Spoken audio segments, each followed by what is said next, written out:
আর কিছুদিনের মধ্যেই যারা ইতিহাস বিষয়ে বা উচ্চ মাধ্যমিকের টেস্ট পরীক্ষা দিতে চলেছ তাদের জন্য আজকে একটা ইতিহাস প্রশ্ন মডেল প্রশ্ন দেখবে। শর্ট প্রশ্ন বলতে পারছি, লং প্রশ্ন দেখবে ম্যাক্সিমাম কমন আসবে। তো সেরকম একটা প্রশ্ন নিয়ে ডিসকাস করব। অবশ্যই প্রশ্নে কি ধরনের প্রশ্ন হয় সেটাও জানতে পারবে। তাহলে চলো শুরু করা যাক। প্রথমে গ্রিক শব্দ হিস্টোরিয়া এর কথাটির অর্থ হলো কি না, উত্তর হচ্ছে অনুসন্ধান।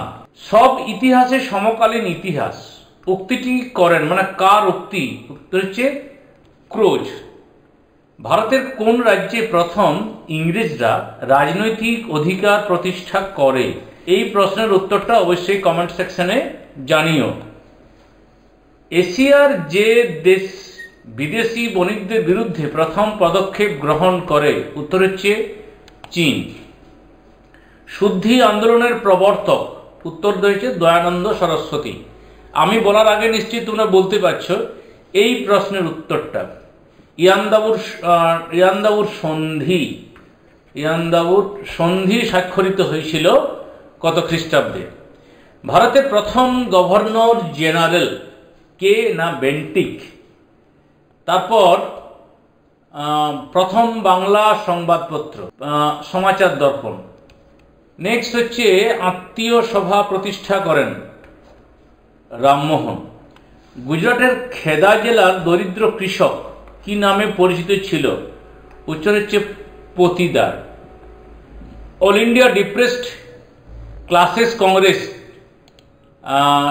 এর প্রতিষ্ঠাতা কে ছিলেন? না বি.আর. আম্বেদকর।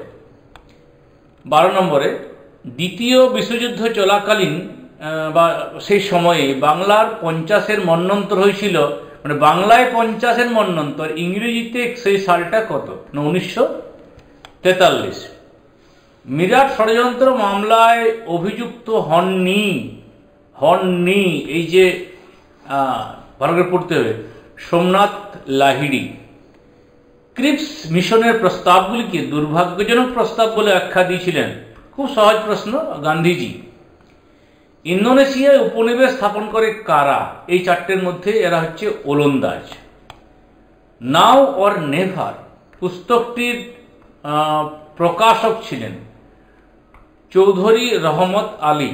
এরপরে স্তম্ভ মেলাতে বলা হয়েছে।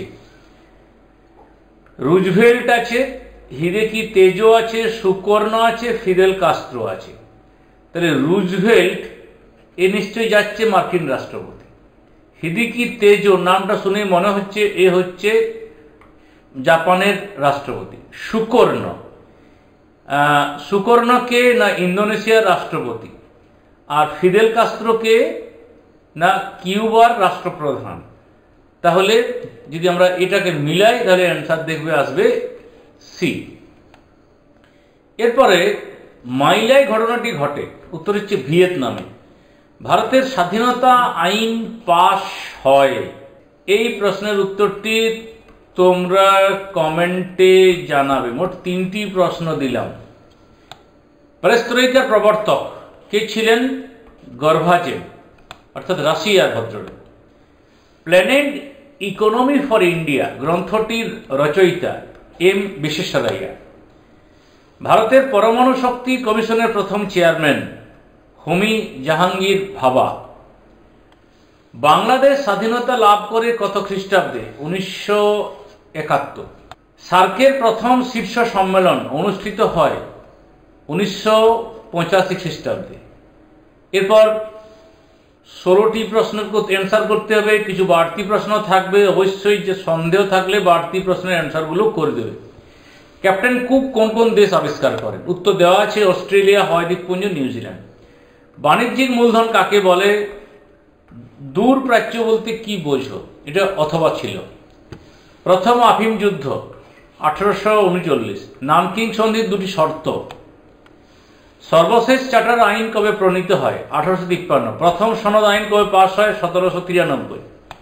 চুক্তিবদ্ধ শ্রমিক কাদের বলা হয়? চার্লস উড কে ছিলেন? প্রার্থনা সমাজকে প্রতিষ্ঠা করেন? মন্টেগু চেমসফোর্ড সংস্কার আইন কবে পাশ হয়? আলী ভ্রাতৃদ্বয় নামে কারা পরিচিত ছিলেন? মৌলানা মোহাম্মদ আলী, মৌলানা শৌকত আলী। পাকিস্তান পিপল পার্টি কে গড়ে তোলেন? দ্য গ্রেট ক্যালকাটা কিলিং বলতে কি বোঝো? ভিয়েতকং কি? ওয়ার্শ জোটের কবে উদ্ভব হয়? ফাম ভান ডং কে ছিলেন? ঐক্যবদ্ধ ভিয়েতনামের প্রথম রাষ্ট্রপতি, ভিয়েতনামের সমাজতান্ত্রিক প্রজাতন্ত্রের প্রথম রাষ্ট্রপতি।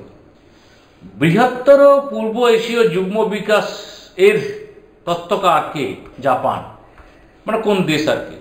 নেহেরু মহলানবিশ মডেল বলতে কি বোঝো? স্বাধীন ভারতের প্রথম নির্বাচন 1951-52 সালে, তবে সারা ভারত জুড়ে হয়নি, কিছুটা বাদ ছিল। Pakistan Peoples Party, Zulfikar Ali Bhutto. এরপরে চলে আসি 5 নম্বর মানের প্রশ্ন। খেয়াল রাখবে ক বিভাগ থেকে দুটো, খ বিভাগ থেকে দুটো, আর যে কোনো একটি বিভাগ থেকে একটি, মোট 5টি প্রশ্নের অ্যান্সার করতে হবে। প্রত্যেকটির মান 8, তবে ভেঙে থাকার সম্ভাবনাই বেশি। পেশাদারি ইতিহাস কাকে বলে?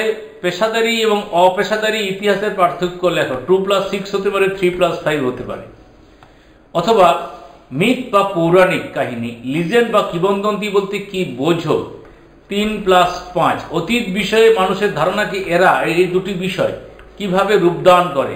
খেয়াল রাখবে মিথের প্রসঙ্গ লিখতে হবে, লিজেন্ডের প্রসঙ্গ লিখতে হবে। উপনিবেশবাদ বা সাম্রাজ্যবাদের উদ্ভব বিষয়ে হবসন লেনিন তত্ত্ব আলোচনা করো।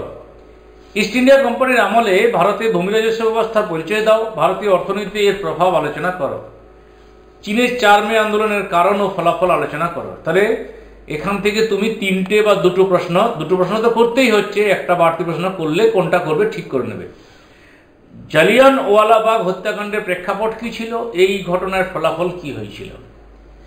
1942-এর ভারত ছাড়ো আন্দোলন সম্পর্কে সংক্ষিপ্ত টিকা লেখো। অথবা ভিয়েতনাম যুদ্ধে হো চি মিনের ভূমিকা আলোচনা করো।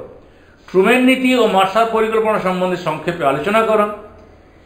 আর স্বাধীন ভারতের প্রথম 3টি পঞ্চবার্ষিকী পরিকল্পনার লক্ষ্য ও গুরুত্ব সংক্ষেপে বিশ্লেষণ করো। এই ছিল প্রশ্ন। সকলের মঙ্গল হোক, শুভকামনা জানিয়ে এখানে